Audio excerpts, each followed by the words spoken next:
What's up, Daddy Yo and jazz ladies out there? This is your boy, Satchel Armstrong, broadcasting live from the cabaret in the sky. And when I'm not busy doing my soloing on my two-horn, I just tune in to the Oliver Exposition. We all be news and radio.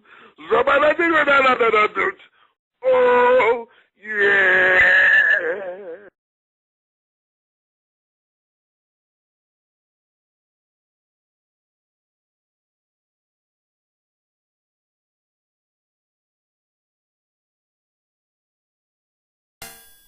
Music is your own experience, your own thoughts, your wisdom. If you don't live it, it won't come out of your horn. They teach you there's a boundary line to music, but man, there's no boundary line to art. Charlie Parker.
Glad to be here. Glad to be on your video.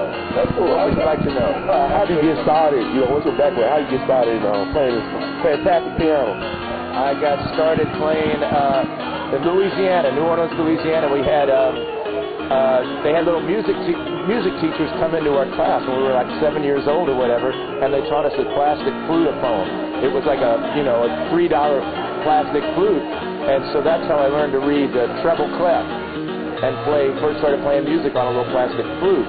And then later on, years later, my grandmother gave my family a little spinet piano, and so my family felt like they had to give the kids piano lessons to honor my grandmother's gift. So I had a few, lessons with an old lady, and it was always boring to me, and I didn't want to practice, but and I didn't practice that much. But years later, thanks to rock and roll and pop music and the Beatles and stuff, I decided I got interested in music again and started teaching myself, based on what I'd already known from the lessons in Louisiana. So continued from there, and I did some formal, got a degree in music eventually, still largely self-taught. I didn't take a whole lot of formal lessons, but I like all the music, classical music and pop and rock and funk and country western and anything's got feeling and soul and emotion,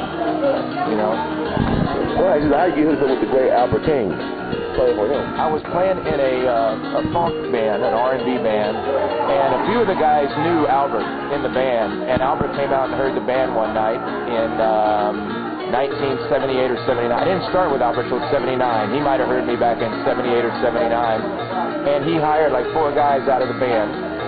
He already knew 1 or 2 of them, but he hired a big chunk of that band to go on the road with, which broke up the band, which, by the way, was called Nirvana. Way before there was a rock and roll Nirvana, there was a funk Nirvana. Maybe they got inspired from y'all. Yeah.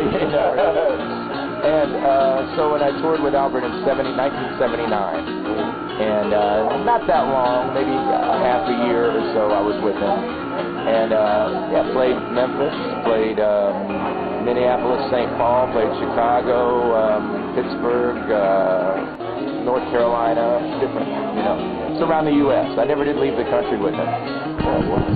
So, how you get up in St. Louis? My family moved here when I was still somebody said bye. Bye. Thanks for coming. My family moved here when I was, I'll look at the camera instead of out in the front. My family moved here when I was, 14 or 13, maybe 13, up from the South, my father's job. Cool.